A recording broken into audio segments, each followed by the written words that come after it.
Iya, saya tambahkan mengelaborasi saja dari Prof. Bambang tadi bahwa saya sepakat untuk tidak mengatur dalam konteks yang agak sulit secara holistik untuk mengatur perilaku itu, tapi bahwa memfasilitasi. Saya kira Prof, yang perlu dicatat oleh kita adalah satu paradigma yang tidak sederhana di publik ini, bahwa kebudayaan adalah kesenian. Dan itu termasuk di dalam melakukan kebijakan, karena persoalan persepsi, bahwa kalau sudah mengirim misi kesenian ke luar negeri, sudah melakukan tindakan kebudayaan.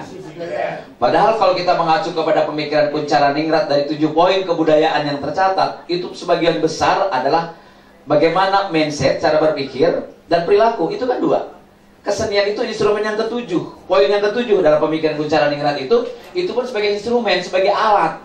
Misalnya, berbeda sekali kalau anak kita hanya belajar karate dan silat, tidak pernah belajar kacapi suling. Itu penghalusan jiwanya berbeda.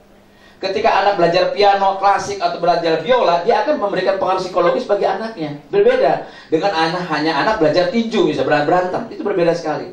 Dan itu testimoninya bisa saya rasakan gitu. Saya orang Banten yang dulu belajar silat tapi belajar kesenian, ternyata punya keseimbangan yang bagus. Tidak, kalau hanya belajar silat mungkin saja bisa jadi preman juga gitu loh. Iya, tapi ada kehalusan budi yang diajarkan oleh orang tua tentang bagaimana belajar suling, bagaimana menulis puisi, bagaimana berdeklamasi. Itu akan memberikan pengaruh lain. Itu hanya instrumen kesenian dalam konteks teknis menghaluskan budi seseorang agar perilakunya bisa mengacu kepada poin dari 1 sampai 6. Di luar 7 itu pemikiran Kuncharaningrat nih. Bahwa yang diatur kan mindsetnya, cara berpikir. Cara berpikir itu akan memberikan pengaruh pada behavior, pada perilaku orang. Gitu loh. Makanya saya punya analogi, Prof. Bambang, bahwa di dalam ilmu pengetahuan dengan perilaku budaya itu sangat berbeda. Kalau orang tidak berilmu karena persoalan uang nggak bisa sekolah, itu bisa nyusul belakangan kok. Bisa dengan baca buku, bisa. Saya juga tidak sekolah secara akademik, saya juga tidak jadi goblok karena saya mau baca buku misalnya.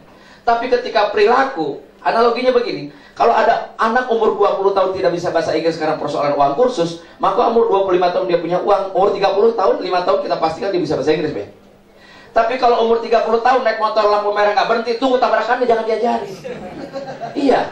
Iya, analoginya begitu. Sebab apa? Perilaku itu tidak bisa diajarkan, harus dipraktekkan dari awal. Jadi everything begin at home. Bagaimana caranya orang tua mengajarkan perilaku budaya itu. Nah, ini kan sulit dalam pengaturan. Nah, tadi menyangkut buku yang disampaikan oleh Babe Ridwan, bahwa sesungguhnya itu harusnya ada sanksi, karena itu wilayahnya Puskurbu, Pusat Kurikulum dan Perbukuan.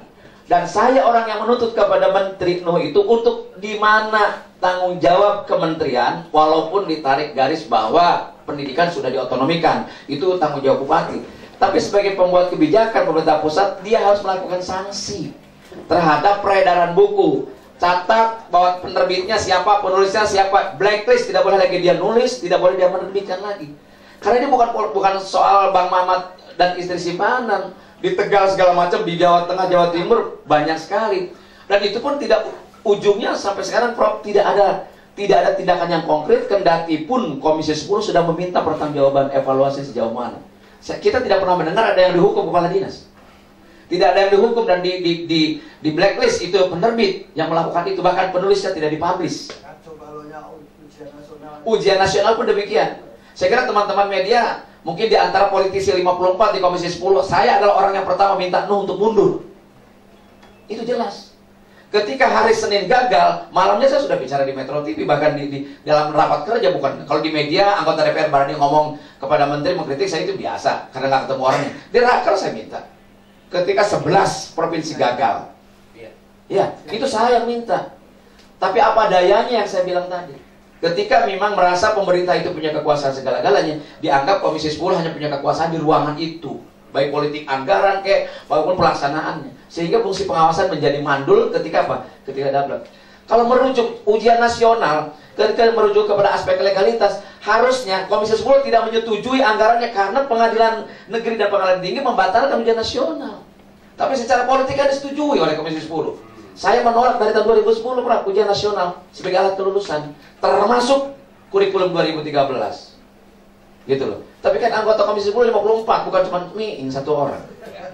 Gitu loh, Bro. Jadi ini saya ingin mengelaborasi dari kedua narasumber para senior saya ini, bahwa betapa sulitnya kami pun gitu merumuskan itu. Nah, mudah-mudahan saya sepakat tadi dengan 4 poin yang dicatat oleh Pak Profesor Bambang tadi, bahwa ini harus memfasilitasi perubahan perilaku terhadap ini.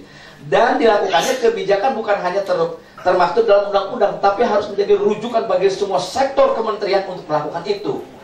Contoh begini, PA4 4 pilar sosialisasi hanya ketika Taufik Kimas almarhum menjadi ketua MPR. Jalan. Ya, itu satu. Dan itu pun hanya kami yang ditugaskan ketika reses. Saya bertanya, kalau memang mau revitalisasi, kok eksekutif tidak melakukan? Kok yudikatif tidak melakukan? Back to Pancasila dengan benar. Bicara kearifan lokal, rumuskan, itu Pancasila, kearifan lokal di dalam. Gitu loh. Ini kan tidak ada.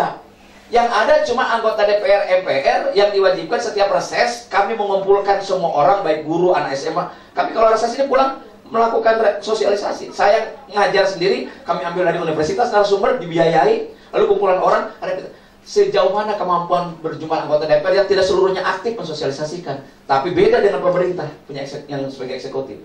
Artinya apa? Dia lakukan pada bupati, kepada kepala dinas, semuanya. Kalau itu terrevitalisasi, kayak begini. Bahkan 3 minggu yang lalu saya jadi narasumber di Lemhanas. Saya bilang kepada gubernur Lemhanas ini harus melakukan, jangan masukkan Lemhanas ketika pejabat sudah dilantik. Sebelum jadi bupati, calonnya masukin ke Lemhanas 3 bulan. Kelihatan hasilnya nanti. Kayak zaman dulu. Kalau memang Lemhanas menjadi rujukan kualitas orang, calon pemimpin, gitu loh. Nah, hal ini, itu ketika kita ngomong pemikiran kebudayaan macam ini, itu tidak dianggap kebudayaan. Yang dianggap kebudayaan adalah bagaimana mengirim angklung, bagaimana mengirim Syahrini ke Singapura, dan lain sebagainya, gitu loh. Nah, ini persoalan. Jadi yang saya ingin elaborasi dari Profesor Bambang adalah bagaimana membongkar paradigma yang saat ini ada, Prof. Ya, dari sisi akademisnya maupun dari sisi perilakunya. Dan ini mutlak tidak bisa sektoral, harus semua orang, gitu. Nah, betapa kami di Komisi 10 pun dengan seperti yang biasa, tahun-tahun yang lalu ketika saya merumuskan Undang-Undang Cagar Budaya menjadi hasil, itu dari 54 itu tidak lebih dari 10 orang yang hadir, sampai tim perumus tim kecil itu, saya terakhir merumuskan hanya 4 orang, saya Heri Ahmadi dan ada 2 orang lagi kawan. Dan itu undang-undang harus lahir. Jadi kalau dibatalkan MK 9 orang wajar, cuma 4 orang. Oh iya, betul sekali. Ya, betul sekali. Gitu. Jadi ini menjadi penting bagi kita. Dan saya sepakat sama Babe, Gumelar jangan sembarangan loh merusak kebudayaan. Saya sepaham betul. Ini bukan main. Ini juga secara pribadi dan sebagai politisi yang saat ini saya masih ada di situ, itu punya tanggung jawab, beban moral yang bukan main. Dan ini pun saya bukan tidak sedikit tembakan daripada seniman dan budayawan kepada saya untuk bagaimana mau diapain kebudayaan. Jadi saya bisa menarik mundur. Oh, pantasan 2 periode nggak selesai. Jadi bukan persoalan perhelatan politik, bukan kalau menurut saya. Ini persoalan paradigma. Terima kasih. Menarik ternyata. Dan hasil temuan kita juga selama ini RUU yang masuk ke DPR maksimal cuma 9 orang anggota DPR yang aktif dari 0 sampai selesai. 9 orang di parpol. Artinya Dari lintas fraksi. semua fraksi. Bahkan ada satu fraksi itu yang hanya 1 orang terus-terusan ganti-ganti pindah-pindah. Pindah-pindah RUU, Bang. Saya pernah 2.